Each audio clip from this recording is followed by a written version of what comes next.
Mas para dizer, não, é que eu estou pensando em sociedades, em desastres e pessoas que cometem loucuras.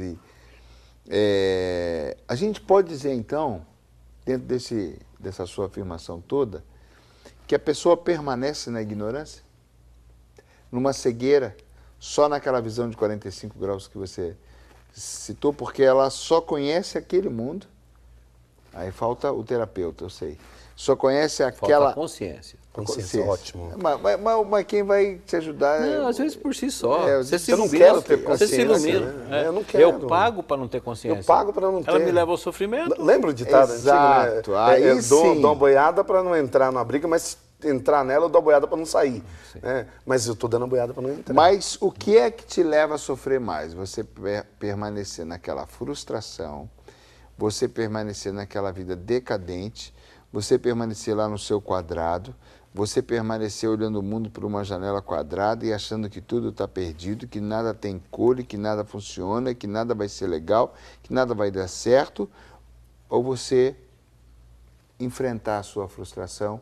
Peraí, deixa eu sair hoje, deixa eu olhar, deixa eu ir ver pessoas. O que é mais caro? Em terapia. Porque a pessoa chega num ponto que ela fica cega. Isso. Em terapia eu chamo isso de desenvolver uma parte sua que eu chamo de eu superior. Ela é superior, mas não é ainda ao nível dos anjos, dos deuses, dos santos. É sua. Um lado seu mais sagrado. Aí quando você sai e conecta, você assiste ao problema. É como se você estivesse saindo da situação e assistindo ela de fora. Aí você desenvolve um senso crítico. Eu tive um paciente gerente de banco que eu vi que ele estava, de alguma maneira, insatisfeito. Tudo que eu propunha, voltava. Eu propunha, voltava. Eu falei, ele está brigando comigo por algum motivo.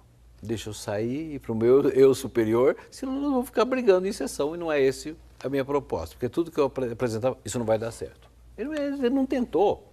Né? Aí eu percebi que ele tinha uma inveja. Uma certa inveja. Por quê? Porque ele trabalhava de terno, gravata. Ele falou, Flávio, você tem liberdade, você pode ter piercing, você pode fazer tantas tatuagens que você quiser. Eu falei, pois é, mas eu não tenho nem piercing nem tatuagem, com toda a liberdade que eu possa expressar. Então ele estava projetando em mim uma liberdade que ele não tinha e achava que eu tinha. Né? Então as relações normalmente são de projeções. E se eu ficar no mesmo nível, eu não enxergo. Então eu tenho que sair e olhar de fora, olhar de cima. A pessoa está com um problema? Tá, faz 6 meses que eu estou depressivo. Falei, o que significa 6 meses em quem vai viver 90 anos? Nada. Nada. Então, vamos olhar para isso dentro de um contexto maior, senão a gente afunda na depressão.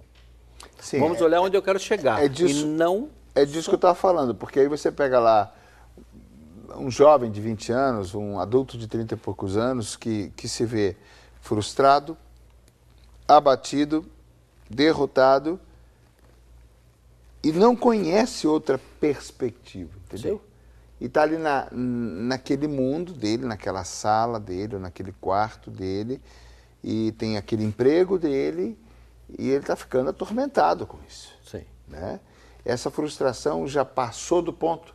O atormentado pode ser uma semente de uma inquietação, porque senão eu vou viver no comodismo. Eu não quero passar o resto da minha vida trabalhando nesse tem um lado emprego. positivo. Toda crise tem um lado positivo. Né? O paciente entrou numa crise, passou por uma depressão, o que você aprendeu com isso? Ótimo. Tudo é ensinamento. Né? Entrou numa depressão, se afastou de Deus, tudo.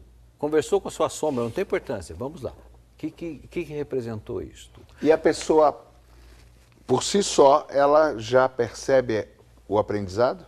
Algumas sim, e outras você tem que traduzir para ela. Tá. Elas não conseguem enxergar, principalmente as coisas boas. Ela está ancorada, ela bota aquele óculos. Isso, aquela visão dela que eu falei. Isso, um óculos que só vê dor. Só né? vê aquela situação. Dia desse eu estava indo para São Paulo para fazer uma palestra e eu saí de Campinas com sol quente, de óculos escuros e estou dirigindo na estrada. Não percebi que na altura de Jundiaí o tempo fechou, começou a chover, liguei o limpador, mas o temporal que eu estava vendo era muito maior do que estava realmente acontecendo. Eu estava de óculos escuros e continuei de óculos.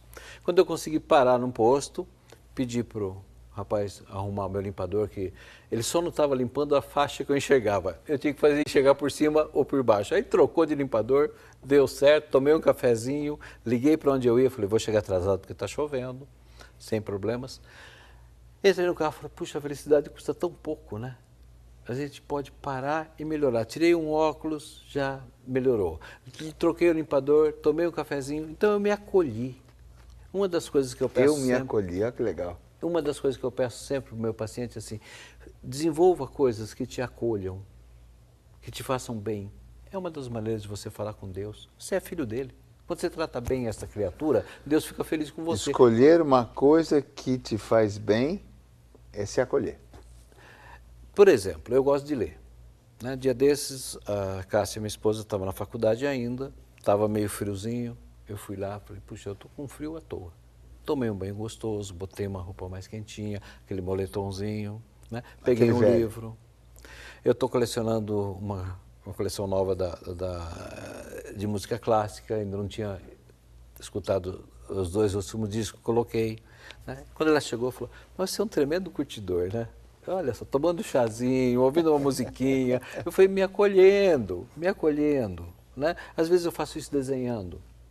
Eu falo com Deus muito mais, às vezes, quando eu estou desenhando, né, do que, às vezes, numa igreja cheia ou em alguma coisa assim. Então, eu acho que, assim, esse diálogo, essa paz interior, você tem que criar. Você tem que ter um espaço na sua casa da sua paz. Tem o seu altarzinho, de acordo com a sua fé. Tem um momento que você bota uma música que te eleva a alma. As pessoas têm medo dessa interiorização. As pessoas têm medo de conhecer sua alma. Quando eu falo que tem doença que é da alma, uma delas é a frustração. Nós poderíamos até dizer que a maioria são doenças da alma. Sim.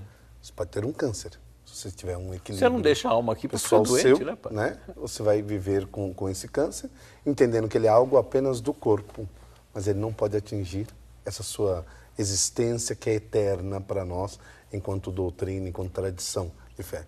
E aí tem que ter esse cuidado, essa sensibilidade, né? Sim. Quando eu me dou oportunidade de ir adiante, eu cresço, eu supero, eu venço, eu compreendo. Isso não é nem superação, a palavra é compreensão, né? Do estado em que eu passei e o estado que me é proposto viver agora. É aquela coisa de perguntar às vezes para Deus, Deus, o que você está querendo mesmo comigo que eu não estou entendendo, né? Parece que está tudo meio assim. Voltamos a Francisco. O que queres que eu faça? Nós estamos falando dele hoje. Né?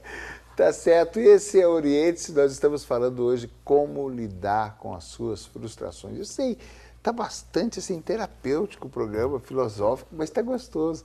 Nós precisamos ter linhas, dicas, orientações, possibilidades nas mãos. Uma delas é me acolher. A gente vai para o intervalo, voltamos já já.